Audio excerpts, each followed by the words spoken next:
Hello, we're going to spend some time talking about constant acceleration. It is important to note that if you're going to use these equations to solve constant acceleration problems, you actually need to have the acceleration be constant. It can be a couple of different constant accelerations, and there very well might be a problem like that on the homework. There is a problem like that on the homework. But you then need to break up the problem into sections where it has constant acceleration. We want to go over quickly kind of what's going on here. Quick review of stuff we had done in class. We're looking at 5 kinematic variables that are kind of doing their things. We have displacement, initial velocity, final velocity, acceleration, and time. I guess I should actually write this instead of just saying it. These are what we generally call our kinematic variables. We then have, kinematics is the study of motion, by the way. Tossing that out there. After a fair bit of calculus and a good bit of, algebra, we wind up with 5 expressions relating these variables. Each one, you will notice, is missing one of these variables. So they involve the other 4. So this one does not have, for example, the final velocity. This one does not have the initial velocity. This one does not have the displacement. This one does not have the acceleration. And this one does not have the time. The time for what? I could not say. The general strategy when we're doing these is the generic setup for any one of these problems is going to be that they will tell you information about 3 variables, ask you about a 4th, and then totally ignore one of the 5th one.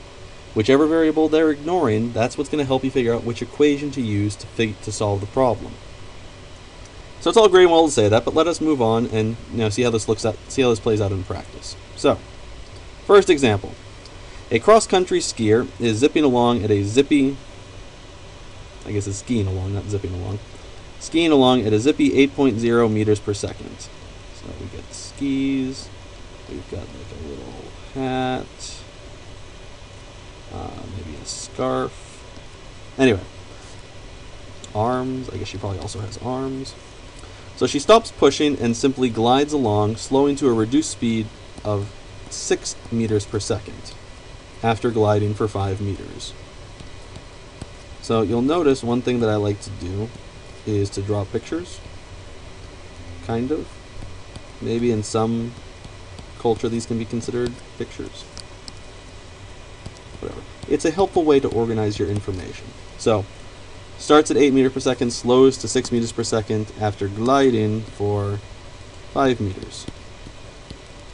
What is the magnitude of her acceleration as she slows? So, take a second, pause the video, get a piece of paper, draw your own artistic whatevers, and ask yourself, what information are they telling me in this question, and what information are they looking for? And then, with that, you can figure out what piece is missing. Pause the video, don't worry, I'll be here when you get back. Hello, welcome back. Hopefully you paused the video or else that sounds totally random. Alright, so, keep in mind, the variables that we're considering, displacement, initial velocity, final velocity, acceleration, time. So, let us see what we've got here. I see a number, 8 meters per second.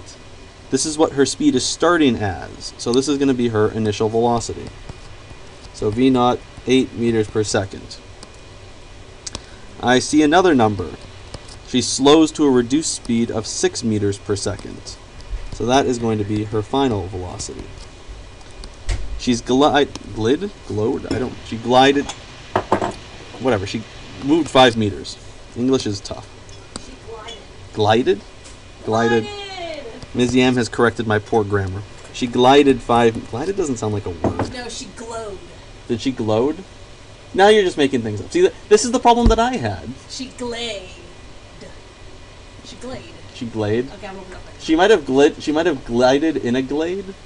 She's cross-country skiing. Anyway, neither here nor there. Past tense of glide. So, she was gliding for 5 meters. That is going to be her displacement. The question then asks, what is the magnitude of her acceleration? So there's going to be 2 tricky things. Glid. Glid? Yep. Are you kidding me? She glid, yep. That's not even a word. Alright. So they ask about the acceleration. The one that they do not mention then is time. So, take a second, rewind the video, or bear with me as I scroll up. Look, we want the last one, which I knew anyway. But the last one says that v squared is equal to v naught squared plus 2a delta x. this is the equation we're going to start with. My recommendation is always going to be to manipulate the equation before you put in numbers. Numbers can get messy, you can lose things. Let's try to leave it with variables for now. So first step, we're going to subtract v naught squared from both sides. Because my goal, again, is to get the acceleration alone, because that's kind of how this works when we're solving for something. So since I want to get the acceleration alone, next up I'm going to divide by 2 delta x.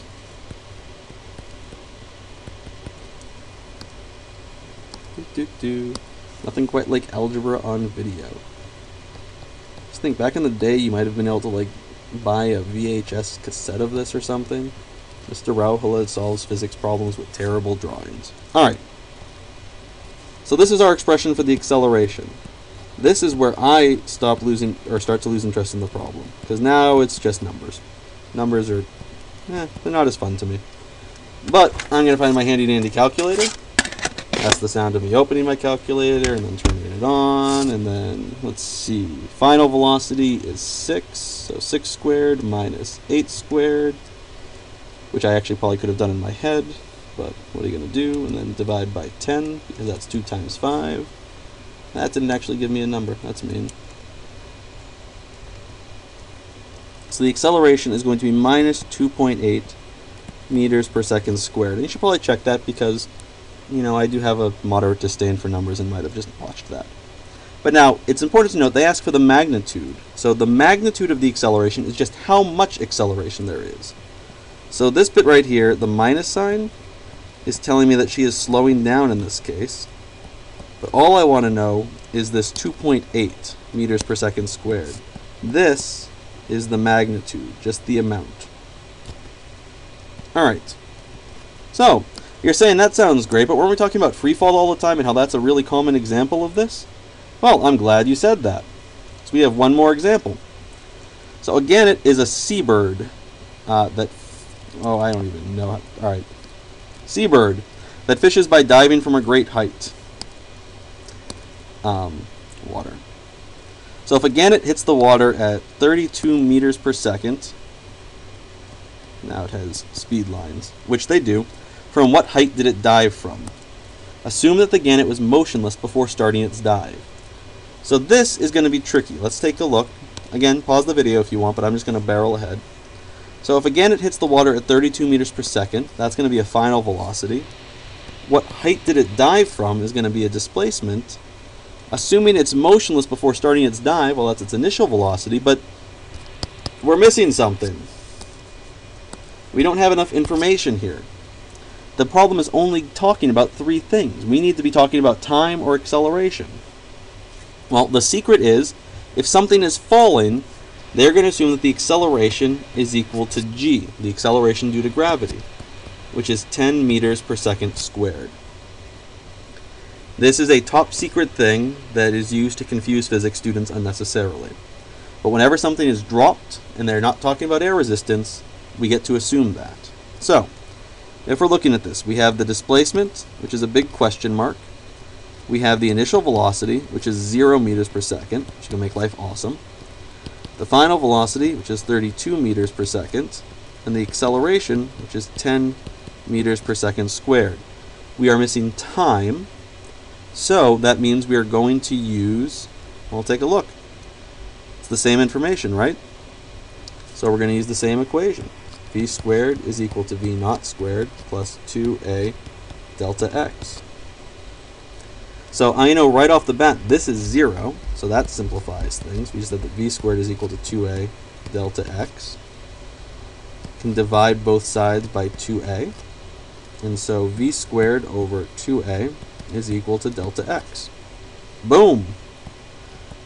So delta x is equal to, turning back to my handy dandy calculator, 32 squared divided by 20, also not a number, 51.2 meters. Nice. So that's just 2 examples. There are a lot of varieties. They only happen to use the same equation, which I probably should have avoided given when I started this, but what are you going to do? You have to be very careful. It helps to draw a picture. It helps to organize your information. That's going to help you figure out which equation to use. From there, it's some algebra and some calculator work.